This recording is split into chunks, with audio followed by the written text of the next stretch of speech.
Não falei que era rápido? Já estamos de volta com mais Zona de Ultrapassagem.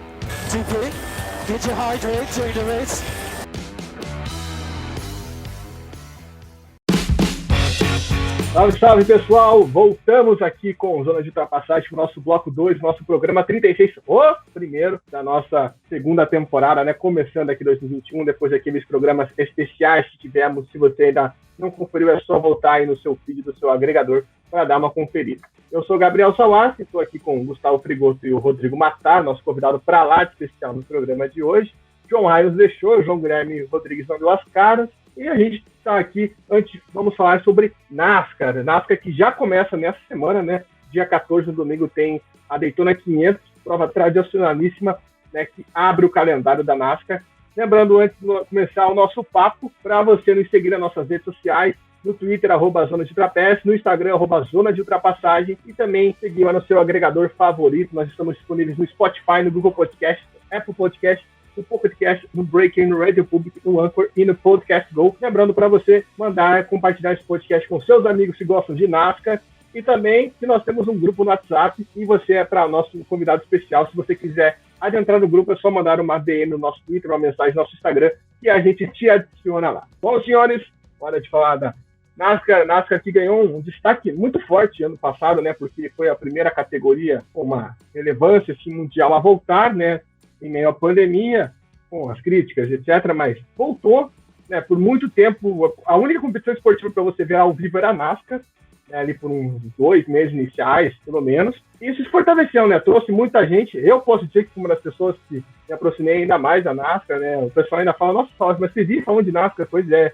Eu fui um dos caras que me aproximou mais da NASCAR em maio. E agora vem essa nova temporada, né? Ainda com pandemia e com alguns aspectos aqui que a gente vai abordar sobre alguns pilotos específicos. Rodrigo Matar, para iniciar aqui o nosso papo, qual que é a sua expectativa para esse ano de 2021 da NASCAR? É a melhor possível.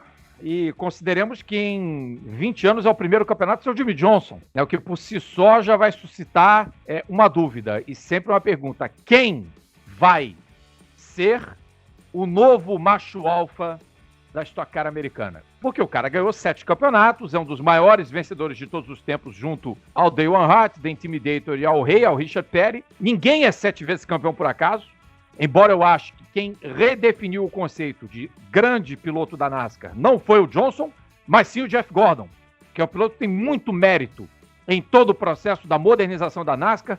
O Gordon é o piloto que talvez, para o meu entendimento, tenha mais mérito que o Jimmy Johnson nesse processo todo.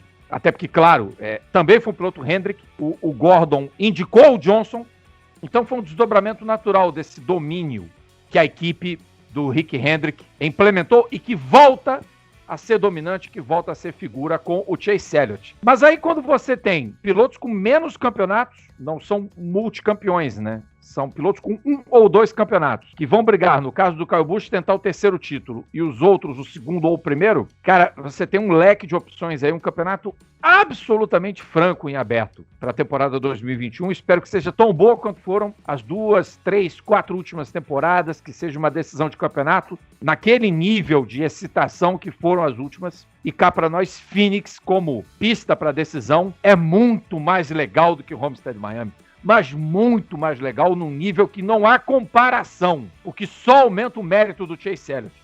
E vocês vão de se lembrar, quem acompanhou a temporada pelo Fox Sports, e eu ainda estava lá, quando o Elliott ganha Martinsville, eu falei, olha só, vocês estão assistindo ao cara que vai levar esse campeonato aí, hein? Segura o homem em Phoenix que eu quero ver alguém pegar. E não deu outra. E o cara foi lá e ganhou, porque acho que isso aí joga o piloto pra cima. E não tem Kevin Harvick na decisão, meus amigos. Aí isso faz uma baita de uma diferença. Se o Harvick vai pro campeonato, vai pro top 4, ou vai o Kyle Busch, talvez eu já não cravasse com tanta eloquência que fosse o Elliott o meu favorito ao título. Mas como não tinha nenhum nem outro, falei, é o 9. E para celebrar o pai, que para mim é um monstro, é o meu ídolo da NASCAR, o Bill Elliott, The Awesome Bill Elliott, o recordista de velocidade média. Gente, 342 por hora com estoque em Dega, 338 em Daytona. Para!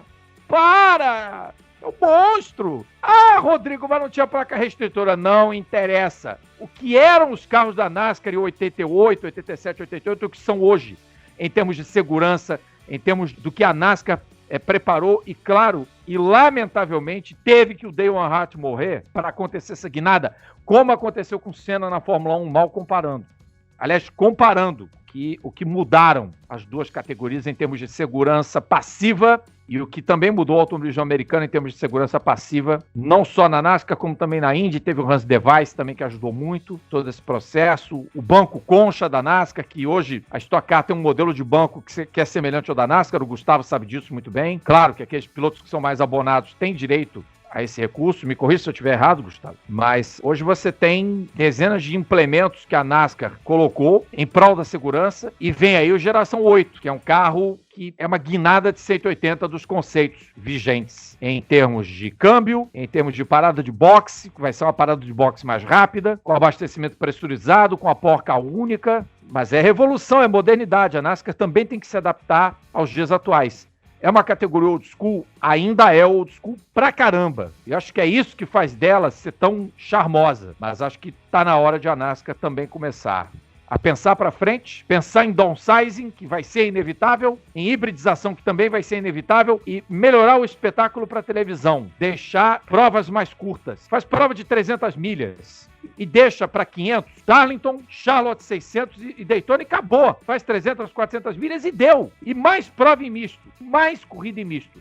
Já 2021 é um baita de um avanço, no sentido de ter mais corrida em circuito misto, com a bola dentríssima do calendário da NASCAR, colocar Austin, Elkhart Lake, um misto de Indianápolis no lugar do oval, que produzia provas horrorosas, misto de Daytona de novo, não como um paliativo, mas como uma corrida valendo, que é na sequência da primeira prova do campeonato, e o Roval de Charlotte, tá ótimo. E Glen e Sonoma, tá ótimo. Vamos assim, deixa os ovais, mas vamos com mais misto. Tivemos 10 mistos, as 10 provas de misto para daqui para frente, aí acho que tá feito. Aí é o melhor dos mundos mesmo, e a NASCAR vai estar de parabéns. Mas já tá de parabéns pela questão de abordar um novo regulamento, pensando na modernidade sem perder a sua essência, mas tendo e sabendo dos desafios que a própria tecnologia vai impor, né, com hibridização, que é inevitável, e fazer mais prova em autódromo. E voltar também ao passado com a prova de terra em Bristol. Essa eu tô querendo ver, porque eu nunca vi a Cup Series em prova de terra. Eu vi a Truck, mas quero ver a Cup.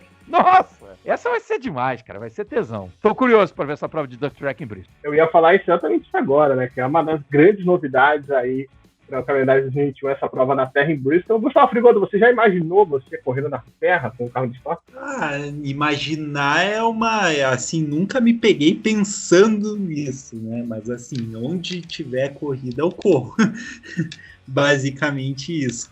Não, acho que vai ser bem legal. Eu também estou bem curioso para essa temporada. Eu acho, principalmente, eu concordo com o Rodrigo que está bem aberto o campeonato. Eu coloco certa fé no Kevin Harvick, porque eu acho que ele tem negócios ainda não terminados com o campeonato do ano passado, que foi um campeonato que ele aparentou ter um domínio, né, e ficou de fora das últimas fases dos playoffs. Então eu acho que ele vem com a faca e o queijo, ele vai querer disputar esse título até o fim. Eu acho que ele está muito determinado. E a gente vê um Chase Elliott em plena ascensão, né? Do jeito que ele terminou o ano, vai dar muito mais confiança para ele nesse campeonato. E a gente vê também, se não me engano, o Ross Chastain, nova equipe. A gente tem também essa equipe nova do Jordan, né? Que vai ser curiosíssimo ver como eles vão se sair. A gente tem pistas diversas, e eu concordo também com o que o Rodrigo falou de encurtamento das corridas para formato de TV. Eu acho que seria interessantíssimo, claro, não falando dessa temporada, mas para o futuro da categoria, até porque essas etapas que vão valer, claro, dentro da soma mais dinheiro, Charlotte, Daytona, serem de longa duração e o resto das corridas serem de uma duração um pouco mais curta, talvez isso cria uma improbabilidade também, porque os carros são acertados para as etapas mais curtas. E aí, como é que vai ser? Ao longo do ano você ter corridas de 500 milhas, 600 milhas, vocês estão acostumados a andar com 300 milhas, a partir da estratégia. Então vão ser super eventos, vão tornar essas corridas especiais como elas já são. Então concordo muito com isso. E para para mim, a NASCAR é, no momento, a categoria realmente com a faca e o queijo para nos trazer um belo espetáculo em 2021. Então, como diria Jack Stripador, vamos surfar, vamos começar aqui a destrinchar esse triste da NASCAR. Eu queria, o Gustavo já tocou, porque o próprio Rodrigo já tocou, falar no Chase Elliott, né, atual campeão, né, como o Matar disse, né, desde a corrida Homestead já dava para ver, né, que estava nascendo um grande nome. Matar, você acha que o Elliott vai vir para tentar fortalecer ainda mais o seu nome esse ano? A gente pode ver o Chase Elliott novamente brigando pelo título lá em cima, né? Você já até tocou nesse ponto, né, da questão, teve também da Hendrick, dessa questão de todo mundo estar olhando o novo Jimmy Johnson, né? Como que você vê aí o Chase Elliott para a temporada 2021? Eu acho que na verdade não é questão de ser o novo Jimmy Johnson, é ser o Chase Elliott, é ser o cara, é colocar mais um Elliott fazendo o nome na Cup. Já fez com o título, né? É um garoto de muito futuro, de muito talento, DNA do pai, que não deixa mentir, né, tá ali, e ele tem a difícil missão de provar que ele é o macho alfa agora do time. E ele tem William Byron, tá sedento para mostrar serviço, o Bowman, que fez um excelente campeonato em 2020, e vai ter o Kyle Larson. Esse vai voltar com uma vontade, mas com uma vontade, e a gente sabe o qual o Kyle Larson é acelerado. Então, já a concorrência dentro da equipe vai ser muito forte. Fora os rivais, que são de altíssimo gabarito. Os dois da Penske que não se bicam, Logano e Keselowski. Fora a Gibbs, que, por meu entendimento, está até mais forte com o Christopher Bell do que estava com o Eric Jones. O quarteto da Gibbs é formidável. E Stuart Haas com um Havik mordido, com um Almirola cada vez melhor e com um Chase Briscoe chegando e já vindo para estrondar para tentar ser o novato da temporada de 2021. Então você tem aí diversos ingredientes, fora aqueles pilotos que ainda podem fazer um brilho aqui a colar, um Newman, pela experiência, que é um cara macaco velho, rodado, o Austin Dillon, que tá apagando aquela fama de, porque é neto do Childress, só tá lá porque é o vovô Childress. Não, ele é bom. Ele é bom. O Rochastain, que o Frigoto citou, é um piloto que eu quero ver na turma de cima, que a gente sabe que o cara vem, que ele é faca nos dentes o tempo inteiro. Como esquecer do Kurt Busch também. Olha a quantidade de nomes que eu falei. Você tem aí, no barato, 18, 19 pilotos capazes de ganhar prova na Cup. 18, 19 pilotos com nome, com possibilidade. Fora aqueles que, eventualmente, num lance imprevisível, chove, o cara tá lá na ponta por uma questão de estratégia, deu red flag, acabou, não tem condição, o cara vai lá, ganha, vai pro playoff, como já aconteceu com o Chris Buescher, né? Aquele piloto que tem o misto como grande especialidade. Gente, o Allmendinger vai correr prova de misto esse ano. Não é piloto regular da temporada, mas pode ganhar a prova. Olha aí. Me lembra Boris Said também, né? Ron Fellows, Marcos Ambrosi. Tinha uma turma que era especialista em circuito misto. O Ron Fellows é um grande exemplo, porque eu lembro que ele sentava num carro da equipe do Dale Earnhardt, da DAI, e guiava uma enormidade. Aí você via Ron Fellows em segundo. Eu falava, mas como? Esse cara é do American Le Mans Series, isso não existe. Aí eu pensei, o cara é especialista de misto, tá explicado. A NASCAR dava essa condição. Mas, voltamos ao Gordon. O Gordon foi o primeiro cara que quebrou esse conceito. E aí, uma vez quebrado o conceito, todo mundo se impingiu a missão de também andar bem em circuito misto. E você deve se lembrar, Gabriel e todo mundo que está ouvindo o podcast, de como foi a última vitória do Tony Stewart. Para o último playoff da carreira, o que ele fez para derrotar o Denny Hamlin em Sonoma. Foi mágico. Eu fiz uma temporada pelo Sport TV que o Tony Stewart só não fez chover. Foi o ano do campeonato dele, quando ele ainda guiava para Joey Gibbs, de Chevy. Nossa, o que o Tony Stewart andou naquele ano foi um absurdo. Ele tem uma vitória em Glen que é um portento, que é uma obra-prima da carreira dele. A vitória dele na Brica do 400 é para emoldurar. Então você vê o nível que os pilotos da NASCAR atingiram pós-Jeff Gordon, que era aquela cultura redneck. Pergunta se os caras agora não sabem virar para a direita. Claro que sabem. É óbvio que guiar um carro mais pesado, mas com aquela potência toda, exige toda uma técnica. E você vê o quanto que o Johnson, o Elliott e o Austin Dillon tiveram de dificuldade na 24 horas de Daytona da IMSA. Mas os caras hoje já sabem virar para a direita. Acabou aquela história de que piloto de oval não sabe virar para a direita. Sabe. E tudo isso graças ao Jeff Gordon. Exatamente. Não, a gente vê o nível de profissionalismo também. Bom, é só a gente pegar o histórico também, o Montoya, o Franchitti, quando eles tentaram. andar na NASCAR, porque não era fácil para eles Danica andarem Patrick também, né? A própria Danica Patrick, a dificuldade que ela teve, né? No próprio misto. A Danica Patrick até que ela teve uma formação, né, na cultura do automobilismo norte-americano, mas o Montoya só andou a vida inteira de circuito misto, e com exceção, é claro, do tempo que ele andou na kart e também agora que ele voltou para a Indy, fez algumas corridas, mas ele teve a formação ali e era fácil para ele já naquele tempo andar no misto. Não andava 100%, ele fazia algumas corridas de destaque, mas não poderia se dizer até que a vida dele era mais fácil na Fórmula 1 em alguns casos do que na própria NASCAR. Então... mas ele conseguiu se sair bem lá. Eu acho que contra tudo e contra todos o Montoya foi um exemplo de um piloto que teve uma escola diferente no automobilismo e conseguiu ir além e a classificar para playoff, a vencer corrida. Ele tem muito mérito. Eu acho que a gente, na verdade, não é a gente. Algumas pessoas têm uma restrição ao Montoya porque ele veio do automobilismo americano. Mas ele é um grande cara. Eu fiz uma live com o Hélio Castro Neves. Você pode perguntar ao Hélio o que ele acha do Montoya. Cara, o Hélio certamente vai dizer que é um dos mais competitivos pilotos contra quem e com quem ele dividiu a equipe. Porque o colombiano é danado. E ainda guia muito, tendo passado dos 40 anos de idade. Vai soltar o cara lá no WEC esse ano, vocês vão ver o que ele vai fazer lá. Vai ser demais. Eu tô afinzaço de ver o Montoya aprontando no Campeonato Mundial de Endurance esse ano. Muita gente pergunta, ele pode ser tríplice coroado? Até pode, se os 5 LMH quebrarem. Vai que, né? E de repente ele é o sexto colocado, quebra os LMH, ganha Dragon Speed com ele?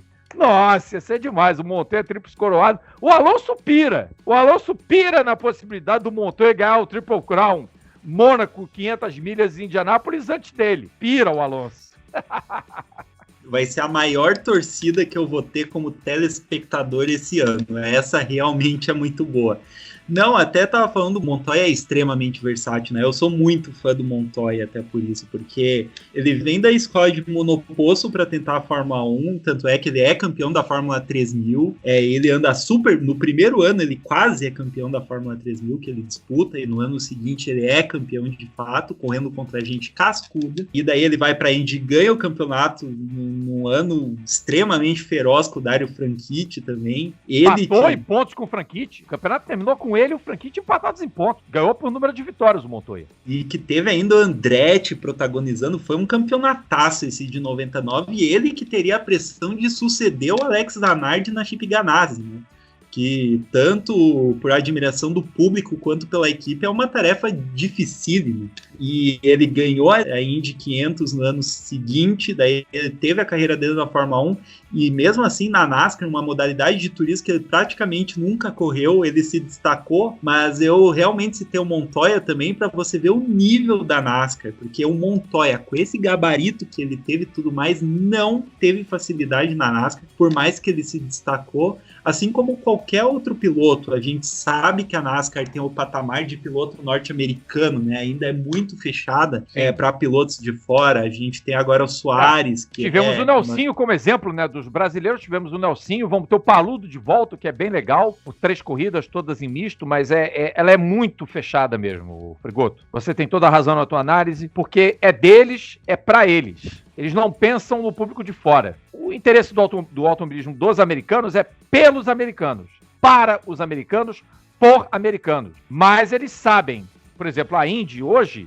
ela está revivendo uma invasão estrangeira que ela já teve no passado. E isso, para o momento atual da Indy, é excelente, sabe? Em última análise, é a melhor coisa que pode estar acontecendo para a Indy nesse momento. E pensar que essa Indy que nós estamos vendo, ela é derivada de uma Indy que só corria em circuito oval, que foi a Indy Racing League, criada pelo Tony George. A partir do momento que o Roger absorve, e o Roger com todo aquele senso de businessman que ele tem, de um cara que tem uma puta visão do negócio motorsport, e é por isso que é, pra mim, o maior dono de equipe de todos os tempos. O Roger, ele sabe que hoje ele tem que ter a categoria dele aberta para os pilotos de fora. Por quê? Porque a Fórmula 1 não tem mais condição de abrigar mais de 26 pilotos. A Indy tem, porque o pacote dela favorece. Mas a NASCAR ainda conserva aquele, não digo que é ranço, não vou dizer que é preconceito, mas ela é uma categoria menos aberta aos gringos, aos que vêm de fora, do que, por exemplo, a Índia. A filosofia é diferente, né? A aceitação é diferente, porque o americano, ele se basta. O americano, para todos os esportes, eu não falo só o automobilismo, NFL, que hoje tem a decisão, Super Bowl, nesse domingo,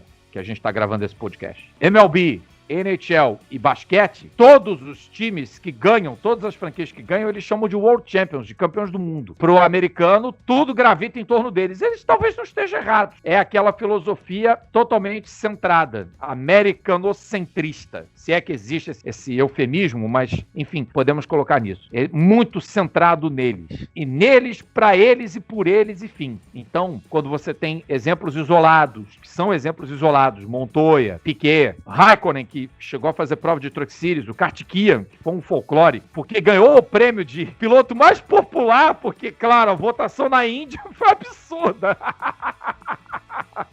Um dos países com a maior população não vai votar no Kartikeyan para ser o piloto mais popular? Claro que vai votar. Acabou fazendo parte do folclore. E vez ou outra um canadense. Eles aceitam.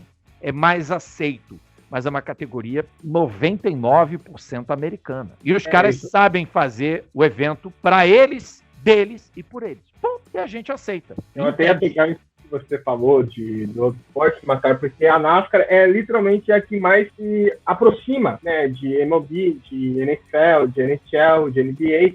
Você vê, tem a All-Star Racing, por exemplo, que é um paralelo com o All-Star Game que tem todos os jogos, né, todas as ligas têm, né, o seu All-Star Game, exceto na NFL lá, que é o Pro Bowl, que é uma semana antes do Super Bowl, que é com jogadores tirando os que vão disputar o Super Bowl, mas tem essa aproximação, né? A gente vê essa cultura muito presente, né? Algo muito mais crescente dos Estados Unidos. É só você pegar, o pessoal viu o nosso podcast que a gente fez há umas 3 semanas atrás, que foi a análise do Carros, do que é o filme Carros. Você bota o Carros para uma criança que nunca viu uma corrida de NASCAR ver, ela não vai entender nada. Mas talvez um americano, ele já consiga situar, porque é o cenário da NASCAR.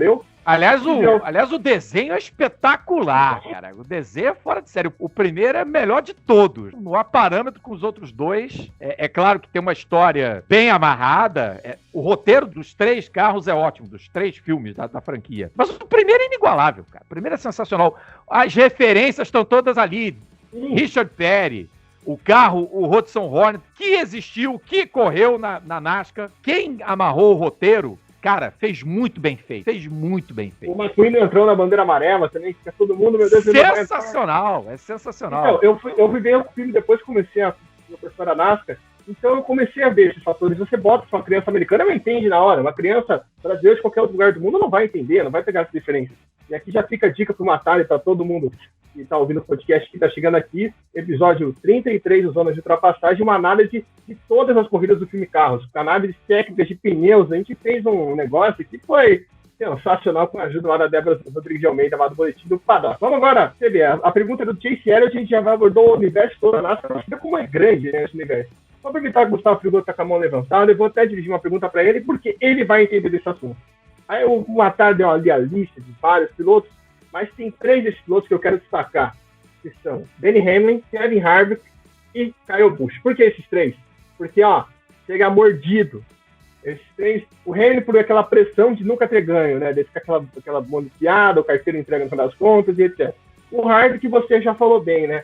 Fez uma temporada regular excepcional, chegou ali no Round of 8 e não conseguiu, né? Teve aquela prova espetacular, eu não vou lembrar onde que foi, talvez o Matar lembre, o Logano segurou ele por várias voltas, mas foi brilhante a atuação do Joey Logano naquela corrida. Aí depois ele teve problema no carro nas outras 2 provas, teve aquela prova eterna lá no Texas também, que complicou a vida dele, e ele acabou não indo para a final, né? E o Kyle Busch, obviamente, porque ele vinha de um título na temporada passada e passou o ano inteiro sem ganhar uma prova, né? Só foi ganhar quando já estava eliminado. Frigoto, você é um cara que... Querendo ou não, imagino que você pense igual o Drogovic quando esteve aqui, que quando eu falei que ele teve um ano abaixo do esperado na Fórmula 3, pô, você foi sutil, eu tive um ano horroroso na Fórmula 3. Você também comparando o seu 2019 com o 2020, você vê, né, que tem muita diferença, você já até falou isso aqui. Você imagina um Kyle Busch, principalmente, vindo com os olhos, assim, com aquela gana ainda mais para esse 2021, para mostrar que ele ainda tá forte, para mostrar que as piadas com 18 ficaram em 2020, que ele vai vir forte, e além dos outros dois, né, do Harvick e do Hamilton. Então, eu vou começar falando desse assunto sobre outra questão que parece não ter nada a ver com isso, mas que tem muita relação, que é como os pilotos às vezes têm preconceito com os circuitos ovais e com as corridas nos ovais, né? Tem alguns pilotos brasileiros, que eu não vou citar nomes, que realmente, corrida de oval pra mim eu não me vejo achando graça, etc. Mas aí a gente vê a imprevisibilidade e a estratégia, né? E isso define campeonatos na NASCAR de um jeito muito mais intenso do que em outras categorias que são predominantemente de circuitos mistos. Porque no oval, a diferença de estratégias, a diferença dos big ones, a linha tênue entre uma estratégia dar certo ou errado é muito pequena. E principalmente nos super speedways, né? Que é a troca de vácuo, qualquer coisa, qualquer modificação no acerto do carro ou na temperatura da pista pode te envolver ou num acidente ou num top 5, ou numa sequência de top 5. Então, além de você contar com toda a competência da equipe, você tem que contar com as circunstâncias da corrida. Isso faz com que pilotos como, por exemplo, Kyle Busch, pilotos que tiveram um ano mais ameno, que são competitivos, eles voltem para o próximo ano falando, não, esse é um novo ano. Porque, as descontinuidades na NASCAR, por mais que a gente tenha um Jimmy Johnson, Jeff Gordon, que foram campeoníssimos seguidos várias vezes, você tem hoje, que nem o Matar já falou, um cenário de imprevisibilidade muito, muito grande. E a gente tem um calendário muito diverso, onde a gente não sabe o que vai ocorrer. Então, todas essas circunstâncias, por isso também que eu acredito que o Kyle Busch, assim como o Denny Hamlin, tem uma nova chance de quão rápido eles vão se adaptar a essas novas mudanças, de quão bem a equipe vai trabalhar em conjunto se comparada com as outras equipes. Então, eu acredito que eles vão ser protagonistas sim, mas eu acredito também que absolutamente nada que a gente tem agora vai conseguir prever o que vai acontecer nessa temporada.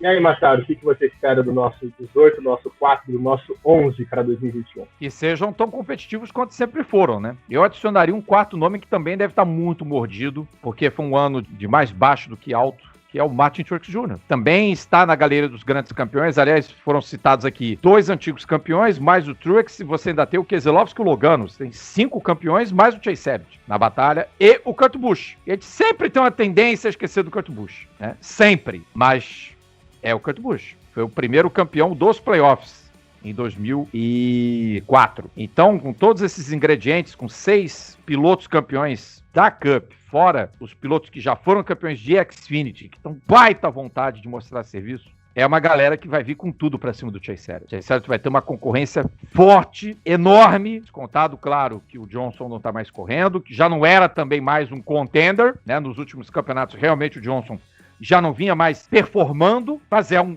nome de muito peso, e agora você vê um peso polarizado, né? Equipes com Ford, com Chevy e com Toyota.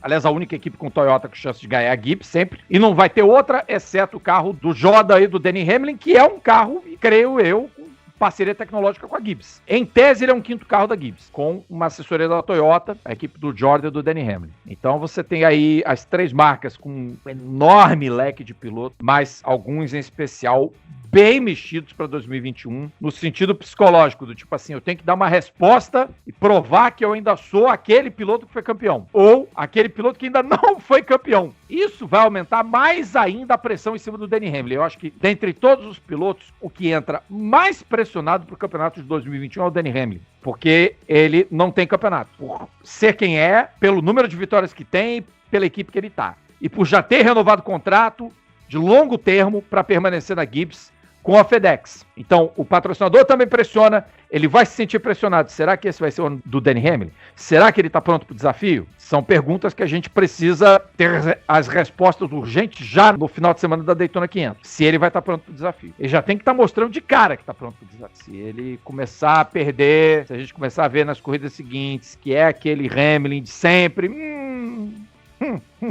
E aí, ele tem que mostrar que ele está imune às pressões. Não, e eu vou até lembrar algo que você, Rodrigo, falou numa das transmissões, eu não me lembro de qual corrida, que eu acho que o internauta chegou a comparar o Hamlin com o Mark Martin. E eu me lembro da sua resposta que não dá para comparar os dois, que justamente por isso que você falou, né, do Hamlin ser, de certa forma, o Hamlin, do Hamlin meio que na hora H, quando precisa definir, ele não tem aquela faísca, né? E o Mark Martin, eu me lembro que ele perdia campeonatos, ele estava em todo o campeonato quase, com uma regularidade impressionante, disputando em top 5, que realmente aquilo da imprevisibilidade que eu acabei de falar, né, do oval, da NASCAR, que ele não ganhou sempre por um fio de cabelo, por um detalhe imprevisível que ele fugia propriamente do controle do piloto ele. Mas assim, se fosse o Hamlin, eu pensaria que, eu poderia me espelhar um pouco no Mark Martin, do que foi a história desse cara, do que ele representou para a categoria, né? Ao pensar em título, não título, porque acredito que título, querendo ou não, principalmente na NASCAR, é uma consequência de vários fatores, né? Não é necessariamente porque você não tem um campeonato que você não teve uma carreira de campeão, como, por exemplo, o Mark Martin teve. Eu, particularmente, eu acho que é nisso que o Hamlin deve, com certeza, até melhorar como piloto e se espelhar, porque o título vai ser consequência de uma série de fatores, né?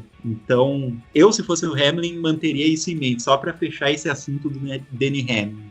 E considerem que o Mark Martin ainda fez um retorno à categoria, ele tinha se aposentado, e o cara volta em 2009 nesse formato de playoff que mudou com o passar dos anos. O cara ainda foi vice-campeão uma quinta vez. E sempre você tem uma tendência no esporte, o Frigoto sabe disso melhor do que eu, porque tá lá do outro lado do balcão, tá lá dentro do carro, a pressão é sempre por resultado, sempre por ganhar. E é claro que o piloto não vai para a corrida para ser 18º ou 80º, ele quer ganhar. Mas todo mundo se esquece que no automobilismo é tudo consequência, como ele mesmo disse. E são vários fatores que fazem um piloto ser campeão. Estrela, sorte, competência, talento, uma equipe muito bem estruturada. Todos os fatores fazem parte do sucesso e do fracasso também. Mas, quando você é vice-campeão, não significa que você é o pior piloto do mundo. Significa que só teve um melhor que você.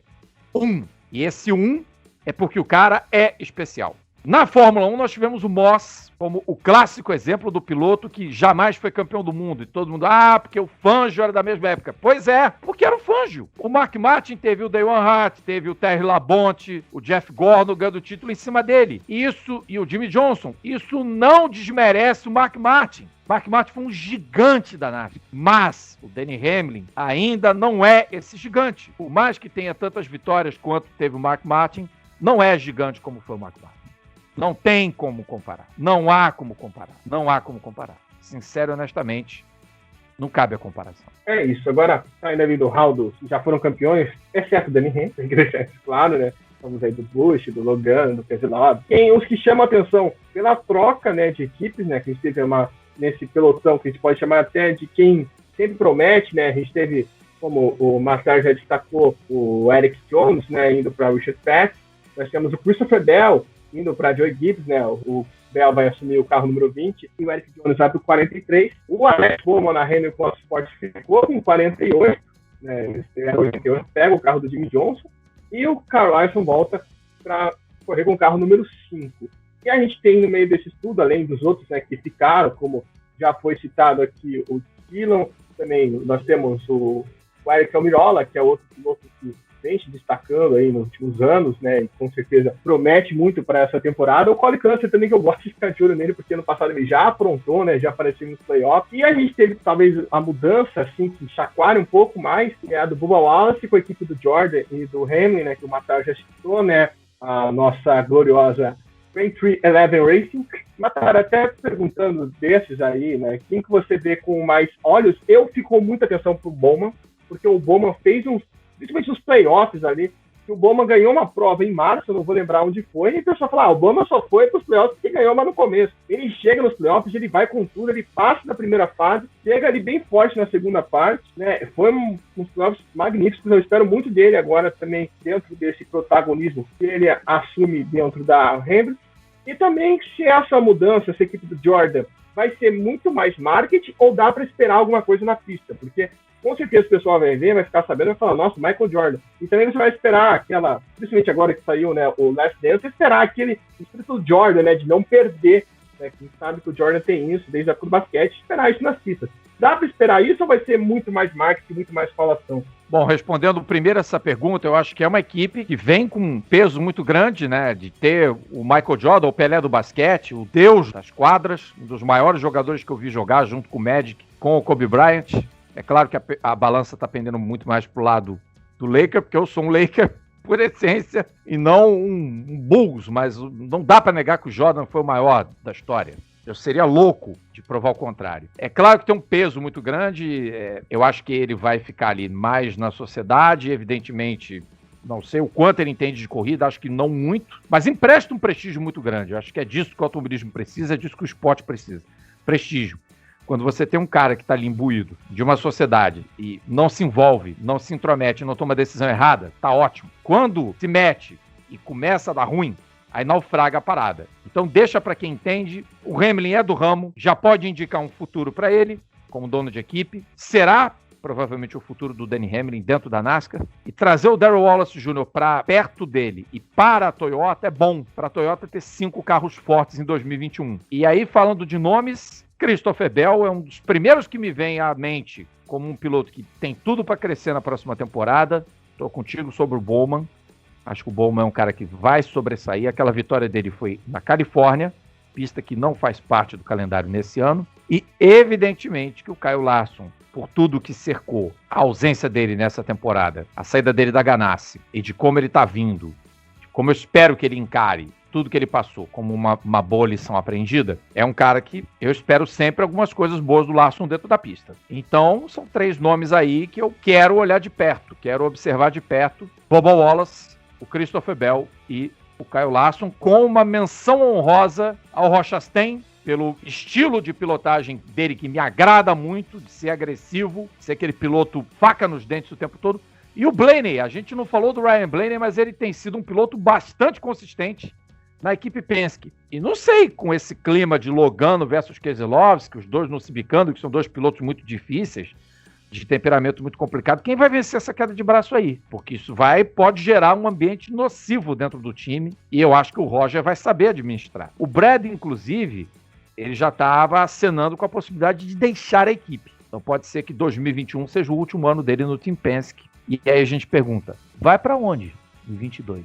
Vai correr com quem, né? E tem isso também, né? Quem será que vai abrir uma vaga para o Keselowski entrar?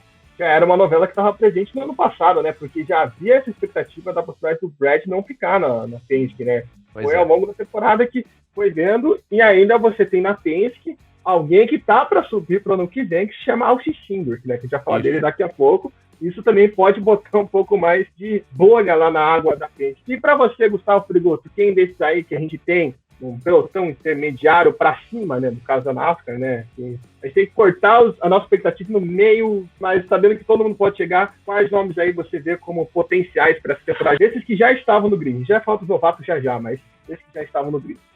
Eu concordo com o Rodrigo quando ele fala do Ross Chastain, eu até citei ele, eu espero que talvez agora ele consiga dar um pouco mais de consistência até esse estilo dele, conseguir mais experiência nessa temporada e conseguir vir com tudo pra cima. Eu gosto bastante quando eu tô assistindo de ver ele na pista. Acho que a Alex Bowman também pode surpreender bastante, que nem vocês falaram.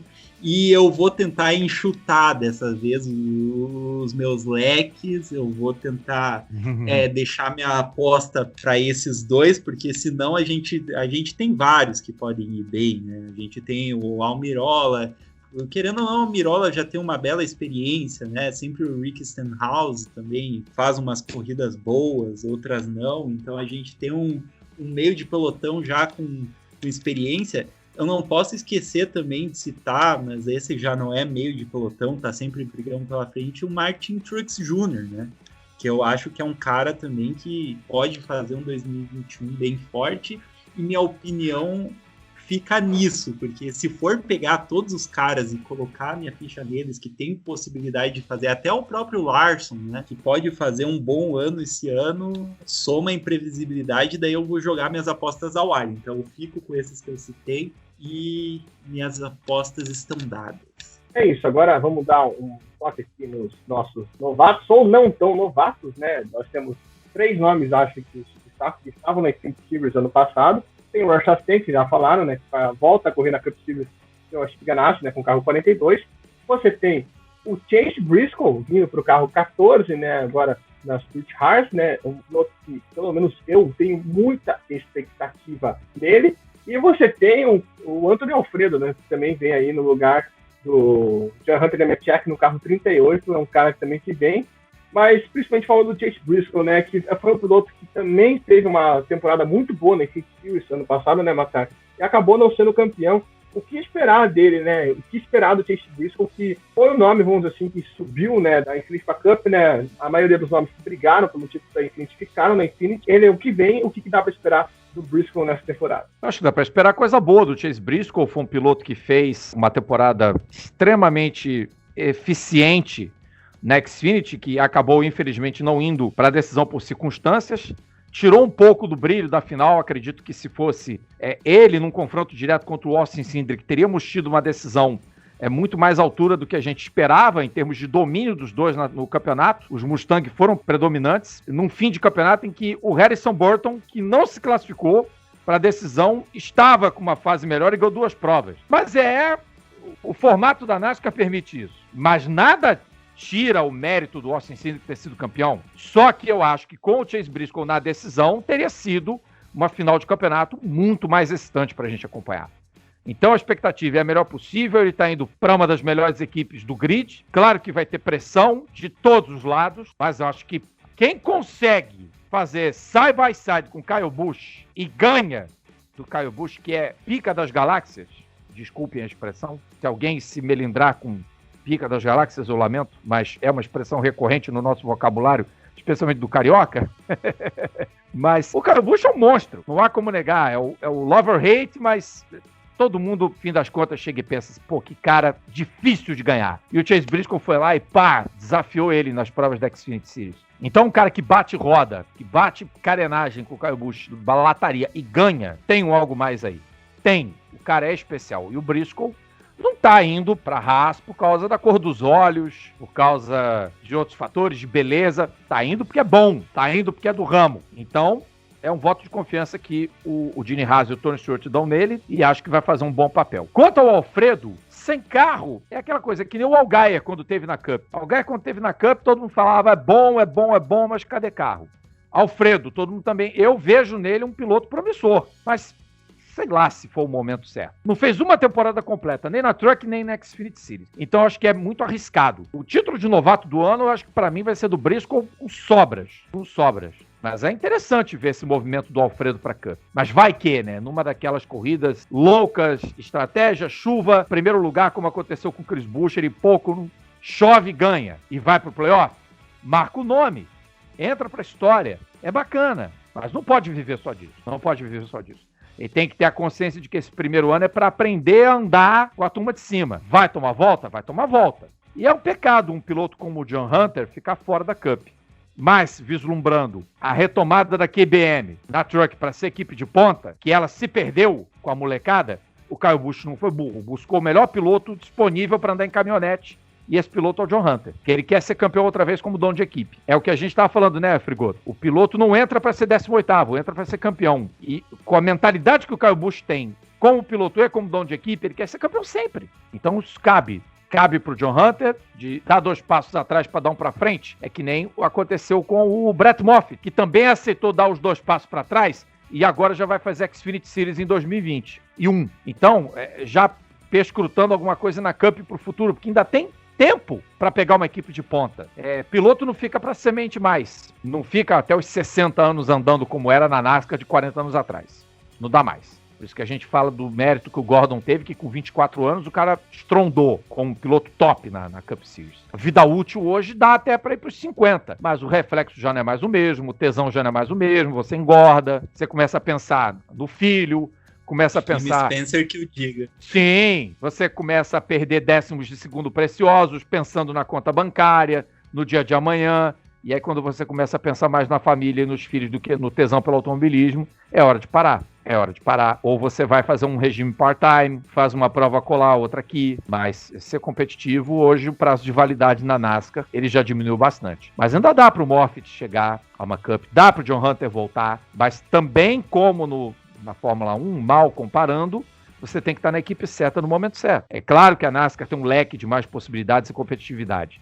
E tomara que com o Gen 8, com o novo carro, esse leque se amplie, né? Com toda a tecnologia de câmbio sequencial, de suspensão independente, abolindo o eixo rígido na parte traseira do carro, o abastecimento pressurizado, a forma como a NASCAR vai entender o câmbio de 6 marchas, de como os pilotos vão se adaptar, é uma nova realidade, a qual também os mais antigos vão ter que lidar.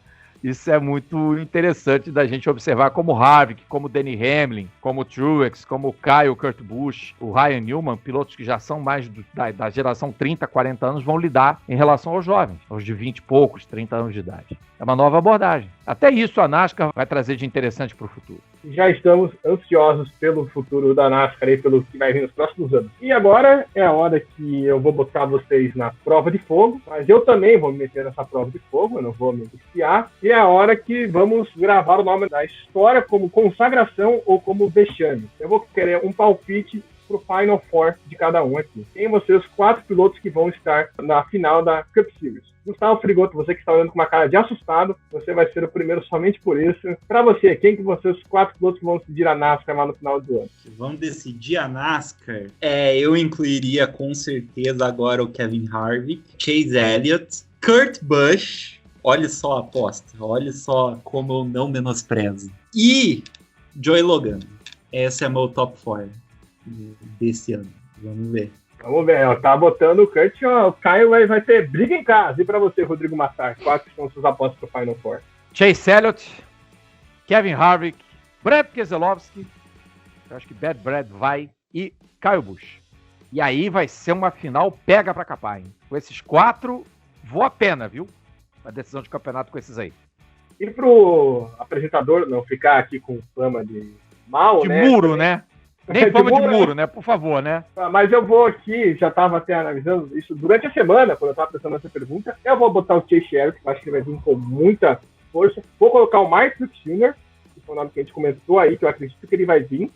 E vou colocar os outros 2 que vão vir com sangue nos olhos, que é o Kevin Harvick e o Kyle Busch. Para mim, esse vai ser meu Final Four. Veja aí os 2 ali com o Harvick e o Busch com sangue nos olhos. O Mark Truex também, que é um piloto muito forte, eu acredito no potencial dele para chegar. O Elliott querendo manter o título e a Penske se bicando. Então acho que a bicação da Penske vai ter essa consequência aí, não ter algum piloto representando no Final Four. Antes da gente fechar aqui rapidinho, eu gostaria só do matar, a gente tem as 2 categorias, né, inferiores da NASCAR, né, Infinity e Truck. Eu queria saber o que dá para esperar, né? Na Infinity teve muito podemos dizer assim, do grid ser mantido, né, com comparação aos que brigaram pelo título, né, nós vamos ter o Austin Cindric, nós temos também o Justin Haley, eu até ia brincar, né, que o Justin Haley vai ganhar de novo a Daytona 500, não será que não? Você também tem o Harrison Burton, que foi um nome que você citou, né, que fechou muito bem ano passado, tem o Brandon Jones. Primeiro falando da Infinity Series, quem que você acha que são os nomes pra gente ficar de olho? Os suspeitos de sempre, né? Você tem aí todos esses pilotos que você citou. Se o Brett Moffitt tiver condição de brigar pelo campeonato, ele deve vir para cima. O Allgaier é sempre um piloto a ser observado, sempre muito forte. A Xfinity Series, ela, claro, larga com o favoritismo do Austin Cindric. Austin Cindric vai ter que provar por que é o atual campeão e se vai chegar à Cup com 2 títulos de Xfinity na bagagem. É uma baita responsabilidade, a responsabilidade que o Tyler Reddick segurou bem. Também foi campeão por 2 campeonatos consecutivos, correndo de forma absurda, levando a divisão de acesso e sendo o melhor do Big 3, né? Que todo mundo chamava. Ele, Custer e Christopher Bell, que foi toda uma geração de pilotos que veio da Xfinity para a Cup, de muito talento, mas que até agora ainda não tiveram chance de mostrar o seu valor na divisão principal. Mas eu acho que vai ser uma temporada competitiva, você tem pilotos mais maduros. O Burton me parece um piloto muito forte para 2021, uma ótima aposta da Gibbs. O Brandon Jones foi um piloto que cresceu no último campeonato também. Eu acho que você tem aí um leque de opções tão bom quanto da Cup, claro que com menos peso, mas são pilotos extremamente capazes e talentosos. Eu estava vendo aqui que a gente vai ter, né, o Miguel Paludo, como a gente já comentou aqui anteriormente, a pressão do Brasil nas pistas mistas, ele vai correr com o carro número 8 da JR Motorsports, e quem está ali com ele é um cara que eu também quero ficar de olho, que é o Sam Mayer. O Sam Mayer que já ganhou prova no passado na Truck, se eu não me engano. Isso. Então eu fiquei fascinado por ele e eu quero ver o que ele vai aprontar. Ele não vai correr todas as etapas, vai dividir o carro ali com mais outros 2 pilotos, além do Paludo. Então, eu estou muito ansioso para ver o que o Sam Mayer pode nos proporcionar. Na Truck Series também a gente tem um grid, podemos esperar, né? Tem muita gente com muita experiência na Hailie Deegan, que vai vir, né, para competir esse ano. Já teve lá suas polêmicas antes de começar a temporada, né, já problemas, né, dessa questão de ética, de comportamento que a NASCAR está cobrando bastante pilotos, mas a gente também tem o Sheldon Creed, que é o atual campeão, né, que se manteve. Também dá para esperar aí da Truck Series para esse ano de 2021.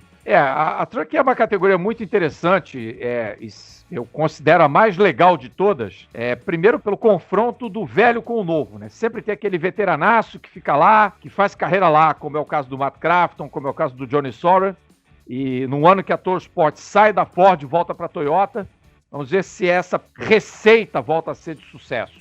Né? E sempre os garotos que surgem, os filhos, os sobrinhos, os netos de quem já esteve lá, tem sempre uma molecada muito promissora. E outros que acabam sucumbindo à pressão, como os Kyle Busch Boys, né? O maior exemplo de piloto que sucumbiu à pressão foi o Todd Gilliland, que fez uma temporada, não digo que ruim, mas muito abaixo do que se imaginava em 2019, e já esses últimos anos a Kyle Busch Motorsports não sendo a principal força da Truck Series. Eu acho que com o John Hunter Nemechek, ela vem para tentar o protagonismo, e o Sheldon Creed, que é um piloto que também tem um estilo peculiar, agressivo, e ele tem aquele jeito, né, do piloto que não cuida da forma física, mas é extremamente rápido.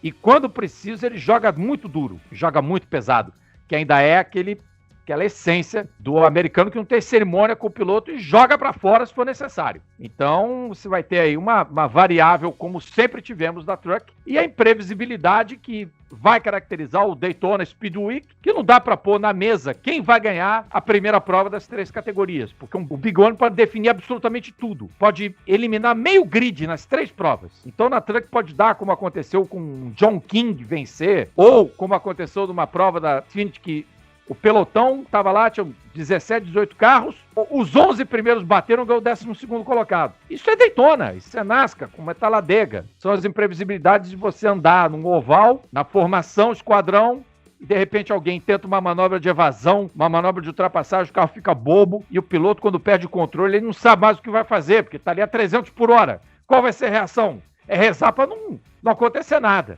E Daytona tem muito disso. Então esse primeiro final de semana em Daytona vai ser bem interessante nisso. Claro que a gente aponta os nossos favoritos, tem as nossas crenças, mas a primeira prova do campeonato não é parâmetro para nada. Nunca foi e nunca será. Então Daytona 500, na Cup promete, como também a prova de 300 milhas da Xfinity, a de 200 da Truck, vão ser 3 corridas absolutamente imprevisíveis e espetaculares. Tá aí o Justin Haley para dizer que não serve para nada, né, usar de parâmetro Daytona no começo da temporada. Gustavo, você que mudou o microfone, você quer falar alguma coisa sobre essas categorias inferiores? Não, me lembrei da vitória do Michael Waltrip, né, que quando foi, nossa, que corrida foi essa, porque foi exatamente a corrida que o Dale Earnhardt faleceu, né, e ele ganhou a primeira corrida dele com a equipe, com o patrocinador, que ficou famoso entre a gente, que é a Napa, né, que voltou a vencer aí com o Chase Elliott, e isso me lembra da imprevisibilidade que é a Daytona, né? Daí, no ano seguinte, foi o Sterling Marlin que ganhou. O Sterling Marlin já nos seus finalmente ganhou 2 vezes seguidas, se não me engano, a Daytona 500, né? Então é esse o tipo de imprevisibilidade que mesmo a gente analisando corridas dos anos 2000, a gente pode esperar de uma Daytona, assim como a gente pode esperar de uma Talladega. Mas só um comentário finalizando tudo que a gente conversou. As pessoas às vezes me perguntam, eu tenho formação em história, né? E o que tem a ver história com o automobilismo, né? Aí analisando a NASCAR, conversando com você sobre a NASCAR, a gente vê que é tudo, né? Porque a gente falou da cultura americana, da cultura que é historicamente atribuída aos Estados Unidos e como isso tem a ver com a NASCAR, né? O produto cultural, a propaganda cultural que é para a NASCAR, principalmente nos anos 40, 50, 60, que era realmente para vender os carros, como a NASCAR se criou como a categoria americana e tudo que tem a ver com essa cultura redneck da NASCAR, né? Como ela passa pelos estados, como ela mobiliza as pessoas e como ela cria quase que um culto entre as pessoas que assistem e também entre as equipes, entre os pilotos, a dinâmica do evento em si, como ela é um produto do patriotismo estadunidense, né? E como é interessante de estudar essa história e como essa história, toda a história e a política do evento, ela faz parte do automobilismo. E daí a gente pode pensar não só em NASCAR, assim como a história da Stock Car aqui, assim como a história dos eventos na Europa, como isso é importante, né? E como faz parte da cobertura e também da vivência que a gente tem. É isso, perfeito. E você consegue até na NASCAR ver as diferentes culturas que tem entre os estados dos Estados Unidos. A gente consegue notar isso muito bem na categoria norte-americana. Então é isso. Semana que vem começa a NASCAR. A gente vai talvez traga novidades até para análises da NASCAR. Fique ligado nas nossas redes sociais que a gente vai falar por lá. Por hoje, eu queria agradecer muitíssimo mesmo a presença aqui do Rodrigo Matar. Foi uma honra poder ter você aqui falando sobre Fórmula 1, falando sobre seu livro, falando sobre NASCAR, mas foi tanta coisa legal nesses 2 blocos. Espero que tenha gostado. Para nós foi um prazer, foi uma honra. Muito obrigado pela sua companhia, pela sua participação aqui conosco, Matar. Eu que agradeço, foi um papo excepcional, foi muito bom, muito gostoso. É sempre bom quando a gente fala de automobilismo, que é uma paixão em comum a gente, e o respeito que vocês têm pelo nosso trabalho, isso é muito positivo, afinal de contas não são 17 dias, nem 17 meses, são 17 anos nessa lida, 24 no jornalismo, 42 acompanhando corrida. Eu fui do outro lado do balcão, eu fui fã, sei como é que é. Posso dizer também que fui um piloto frustrado, lógico, porque meu pai nunca me deu condição de poder me dar um kart, então, logicamente, quando você entra em vereda para o jornalismo, é meio que uma forma de aplacar um pouco alguma frustração da infância. Mas não me considero frustrado, eu me considero muito realizado, porque... Afinal de contas, quando você recebe o reconhecimento das pessoas e você vai aos autódromos e as pessoas te procuram, te celebram, conversam com você, isso é muito bom. É claro que tem esse momento que não é fácil, a gente enfrentou uma retração de mercado brutal, mas eu estou aí esperando por uma oportunidade para voltar ao mercado, seja numa plataforma digital streaming, seja na TV aberta, seja na TV fechada, eu estou pronto e esperando. Todo mundo do meio me conhece, sabe quem sou eu, sabe o que eu posso entregar em termos de conhecimento, em termos de caráter, em termos de empenho e dedicação. Nunca me faltou empenho, nunca me faltou dedicação, pelo contrário, acho que até me dediquei demais, me doei demais e olha o que aconteceu. E eu ainda consigo me emocionar. Eu acho que o esporte ainda tem esse catalisador do emocional, que é fundamental. Vocês devem se lembrar que quando o Martin Truex Jr. foi campeão, todos nós chorávamos, sem exceção, na decisão do Campeonato. Thiago, Edgar e eu. Não lembro se o Theo estava nessa decisão ainda, não vou recordar. No título do Hélio Castro Neves da IMSA eu me emocionei. Quando o Bruno Senna foi campeão no WEC, eu fiquei alucinado, na classe P2 de 2017. Em Le Mans eu abracei o André Negrão ao pé do pódio, e o cara tinha sido campeão mundial, e eu lá acompanhando no boxe da Alpine, torci muito para que isso acontecesse. A gente, antes de tudo, é jornalista, mas é apaixonado. Então, por apaixonado, a gente quer sempre ver os pilotos do nosso país felizes, independentemente da categoria em que eles militem. Então, por isso que eu fiquei muito feliz com o sucesso de todos eles. Do Bruno, do André, do Daniel ganhando o Le Mans, do Fraga, que são extremamente talentosos. Como também quero ver o Drogovic arrebentar na Fórmula 2. É o meu desejo que o Drogovic arrebente, que o Caio Collet continue com a campanha exitosa, que o Pietro arrume o seu lugar, que o Enzo consiga o seu lugar, Igor Fraga e tantos outros. João Paulo de Oliveira, que é um piloto também fantástico, que o Fraga, que o André, que o Pipo, o Nasser, o Elinho, enfim, Tony, todos eles continuem tendo sucesso. Nelsinho, por onde for, Paludo na NASCAR, todos eles. Porque todos eles têm o seu valor e a gente tem que saber reconhecer o valor deles, assim como o público também reconhece o nosso. Então é gratificante. Eu tenho tido a prova com o crescimento dos inscritos do A Mil por Hora, do canal no YouTube, que deu uma desembestada louca. Acho que também tem muito a ver com o sorteio, que vai acontecer amanhã. Então se preparem, porque vocês podem ganhar um exemplar autografado de Saudosas Pequenas, viu? Quem não tem, poderá ter direito ao seu. Desde que se inscreva lá no meu canal, até amanhã, 6 horas da tarde, e na live com o Giga Spinelli, já estou fazendo propaganda aí. saio vencedor. Mas uma alegria enorme ter podido aqui compartilhar desse papo com vocês, ter falado de tudo. Tomara que a gente possa estreitar mais esse contato e poder estar junto mais outras oportunidades. Eu também agradeço demais a oportunidade que vocês me deram para provar ao mercado que eu estou aqui, que eu existo, continuo existindo, que eu estou vivo, só aguardando. E acho que vai vir coisa boa aí sim em 2021. Tenho certeza disso. Obrigado. Obrigado, Marcelo, mais uma vez. As portas estão sempre abertas aqui do Zona de Ultrapassagem, se você quiser conversar, bater um papo, falar 24 horas sobre as 24 horas de Le Mans. Gustavo Frigoto faz esse Frigoto Talk Show com você por 24 horas. E vamos pegar aqui esse podcast e mandar para vários RH, pode ter certeza. Gustavo Frigoto, muito obrigado também a você. Voltando aqui depois de um tempo, nesse papo maravilhoso que tivemos. Valeu aí, meu brother, por mais um podcast juntos. Obrigado, gente. Foi um privilégio incrível estar aqui com vocês. E queria também fazer um comentário sobre o sorteio amanhã do livro do Rodrigo.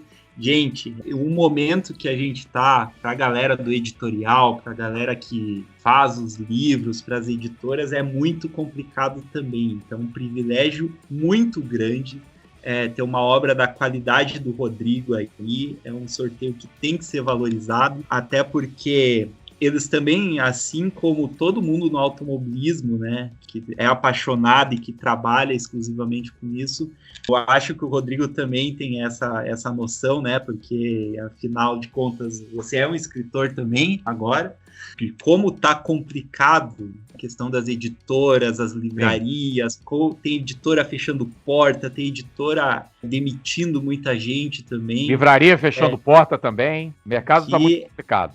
E, infelizmente, também é o descaso que a gente tem com a cultura, né? Principalmente no momento que a gente está agora, infelizmente. Então, valorizem muito toda vez que vocês receberem um livro, que é uma oportunidade sempre excelente de adquirir conhecimento e que a gente não pode perder esse livro físico, né? Que é uma questão que aos poucos está se perdendo, está baixando as vendas. Enfim, é uma experiência incrível. Queria deixar esse recado, agradecer mais uma vez a todo mundo que tem a paciência aí de lidar com a gente. Foram meses incríveis esses últimos do podcast, né? A gente entrevistou tanta galera legal, o Rodrigo agora, o Ricardinho, que me deu pitaco para começar na Stock Car. Eu, paranaense de 26 anos, querendo pagar meu aluguel, disputando estreante do ano com o Felipe Massa. Então... Boa sorte! Mas eu sou mais você. Ô, Frigoto, eu sou mais você, viu? Ricardo Maurício também já falou que a pressão tá em cima do mapa, então... Claro. Você não tem nada a perder, cara. Vai pra cima. Pau deles. Então, mas até a gente comentou isso, né, sobre os pilotos da NASCAR, da pressão e etc. Eu realmente sinto, assim, que um peso saiu do meu ombro, porque toda vez que eu entrava na Stock Light, eu disputei por 3 anos, título até a última etapa da Stock Light. O que eu tenho muito orgulho da minha equipe também, porque a gente realmente, comparado às equipes de mais alto escalão, a gente não tinha orçamento. A gente disputou por 3 anos e eu sempre chegava como o experiente, o favorito para o título. E agora que a gente conseguiu dar um passo acima, que entrou esse patrocínio finalmente, trabalho de muitos anos, eu posso aprender uma nova categoria, posso estrear, posso...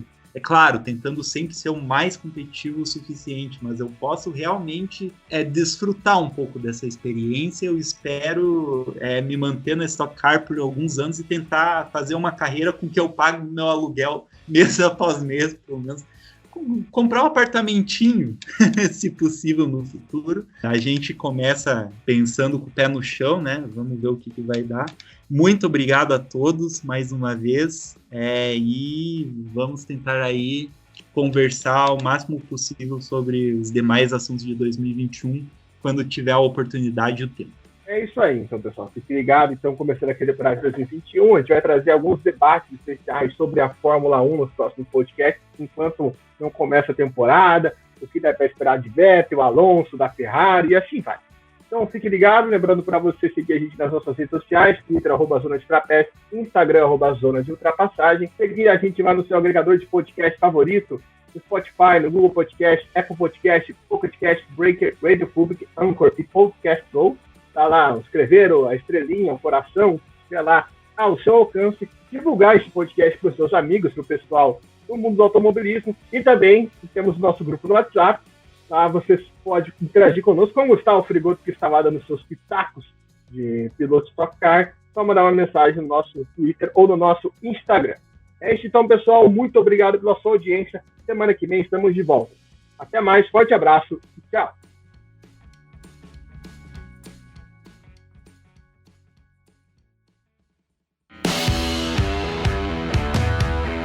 Você acabou de ouvir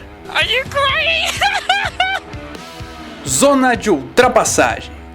You sound husky and beautiful. A resenha mais descontraída sobre automobilismo do Brasil. Good job, Kim.